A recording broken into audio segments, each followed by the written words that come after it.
probably start with something like, and maybe you can still consider this like, I think it's relatively simple. But I'm curious to know what you guys, quick take on this is.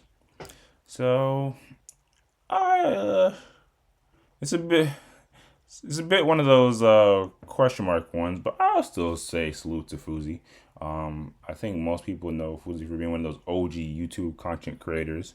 Um, Although in some of the previous years, he's also been known to be like the internet's biggest crash out. But I think in recent times, the reason why I think is worthy of salute is because his content has again redirected into like more like fitness stuff, kind of exploring what is good to eat health wise, and diving into topics like this. So he has a question, and I'm just kind of curious to know what y'all and anybody's take is on this particular subject. So he posted on Twitter, religious folks, I genuinely want to hear your perspective on this. When I was far from God and living reckless, I made the most money of my life. When I've been most aligned, disciplined, and trying to live and earn in a way that feels clean and honest to me, I've made far less. How do you interpret that? So, um, one, while I, in general don't mind the dictation of like religious, scriptural, spiritual, whatever you want to throw at us, throw at myself actually. I don't think any of us here would claim to be quote unquote religious folks, but I still think we can still kind of address this. So I mean, the question kind of plain and simple: how do you guys interpret this mm, dichotomy of making way more money when you're living reckless, opposed to if you're living a quote unquote clean and honest lifestyle? You're seems like he's in a situation where he's making less. We'll start with you, Ace. What do you think? How do you interpret that? Hmm, this is this is interesting to me. I'm immediately thinking of this in terms of my life, and You I when were you just living have to. reckless? No, Hold on, let me that's what find I'm out about the saying. reckless Ace arc. Oh, I guess that's the problem. I'm having trouble imagining what living recklessly could be and how that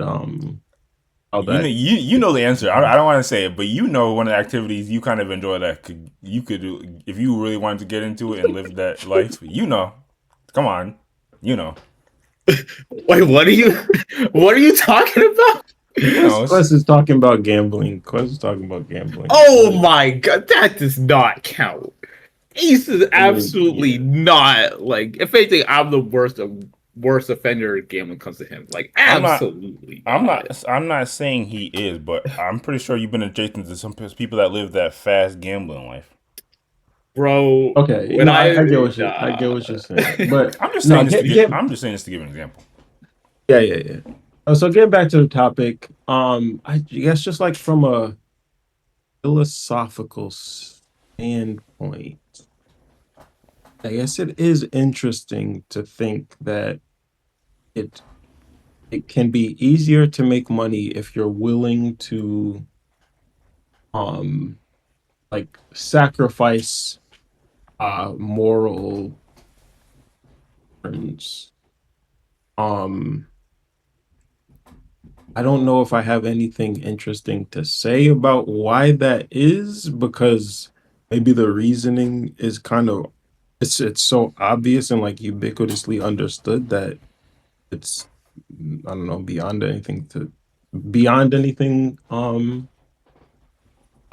like I for me new that I can say about it.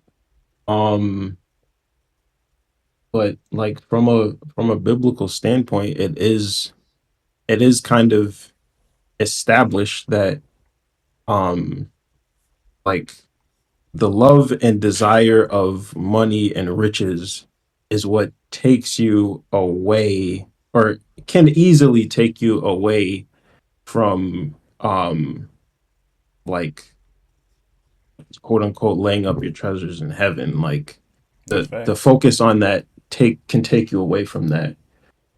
So when you do focus on the other hand of being morally upright maybe it's just that you don't like. I don't know. It's not. It's not even. I don't even think it's just that you don't have time per se for focusing on money, but it could just be that because it's not your focus, you're not like you're not going to.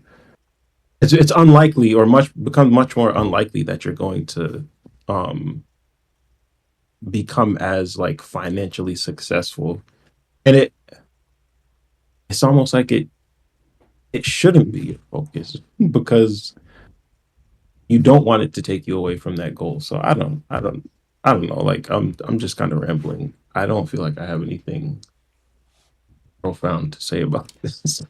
I got you. I kind of like something you were saying. I mean, it kind of does boil down to maybe it is kind of like a just simplistic answer. Like that's just kind of like the law of the quote unquote universe. If you're trying to kind of be moral, like you're just bound to uh make less in some regards.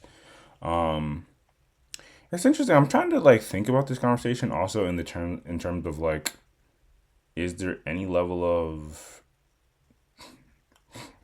it sounds stupid to say, objectivity to it? Like if this is rooted in like quote unquote doing something um to appease or to be closer to God. If a person is already kind of like not really like how could you convince somebody of that outside of like, okay, well, if you're closer to God, you'll get a reward later, Lord's will. I mean, I don't. I think you kind of have to approach it not necessarily from the you'll get a reward later standpoint, but like I feel like with the desire to obtain money comes like uh almost like a stress or a an unsatisfactoriness with your life as it is. And if you are able to shift and actually actually actually put your focus into trying to worship God, worship the Most High, however you want to put it, the there is a contentment in that alone where you're not striving after continuing to try to get more and more and more. Your your your um your contentment comes from learning to love and worship the Most High, and just appreciate life as it is and everything that the Most High is setting before you, um and not trying to get more just because you need more. But yeah, just learning to appreciate what you have now and being truly thankful for that. Like if you are approaching life from that mindset, that you kind of can become free of that, that stress and that just like drive, um and that yeah, that unsatisfactoriness that I feel like is prevalent in the lives of people who don't have that type of faith in anything. Yeah, actually like wholeheartedly agree with everything you're putting down. Although you, at the end of the day, I mean, you talk So about stress, but we all got bills to pay. Like, That's to true. That's true. to chime in Yeah. for a quick second, because go ahead. I think everything you're saying is very valid, Ace, but you're still thinking about it like if you were explaining this to someone who does not believe in God in any aspect whatsoever, and if you're going to frame it in a quote unquote logical way, what I would say, just kind of at a base level, this society in general is set up in a manner that um, begets slash rewards greed and moral not being morally upstanding. Like if you're like obviously most economies are capitalist at this stage. So if you're let's say you're a CEO of a mid-sized company, and if you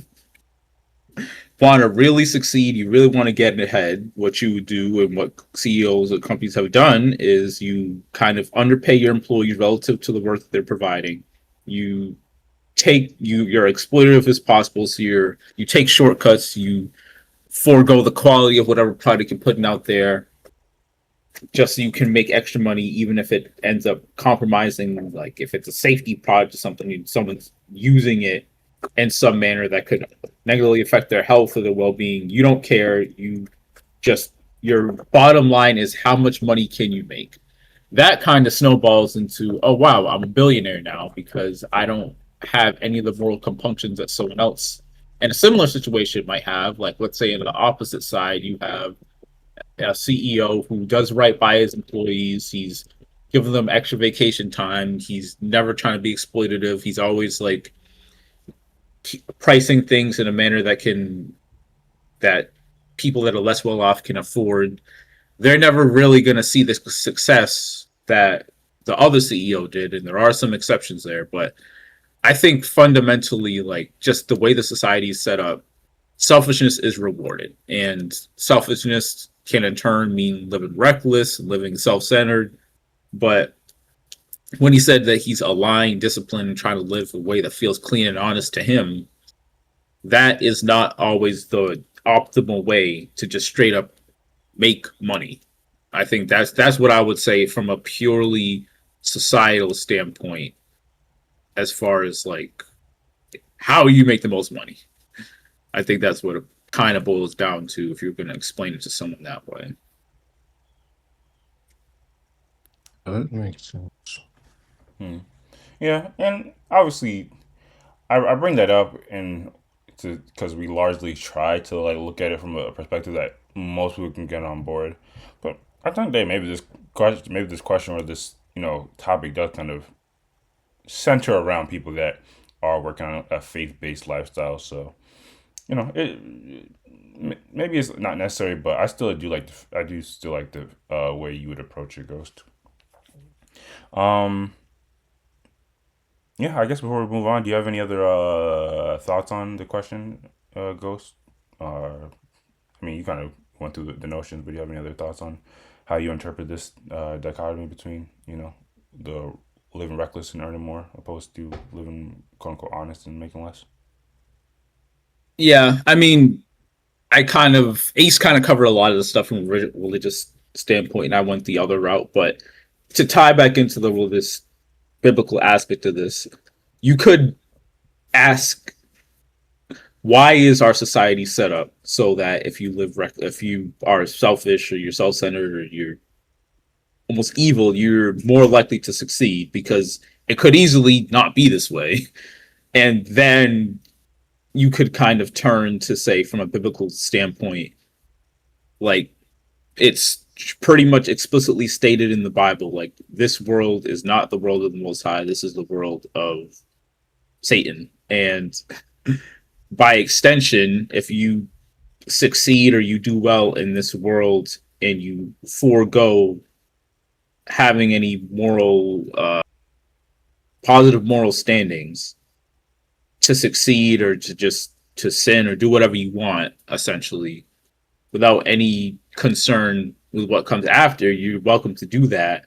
But the reckoning is going to come eventually in the resurrection. So that is what you could say. Like, it's kind of that's kind of the way it's set up. Like, if you're a righteous person, you're like, in the Bible explicitly tells you you're not set up to do well in this world. You're just not. Like, you're gonna have to sacrifice things that you want to do, sacrifice living a certain way in order to when again time of reckoning comes, you can look back and say, yes, I did things in a manner that begets me deserving to go to the kingdom of heaven.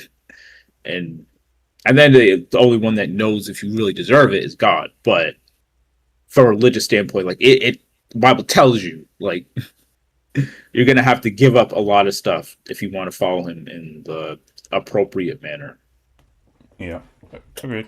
And I think most. I mean, obviously we're hyper focused on the script, like the Bible, but I think most faith based lifestyles and systems kind of kind of incorporate that sense of like there's sacrifice involved in like this lifestyle, and again focusing on the Bible.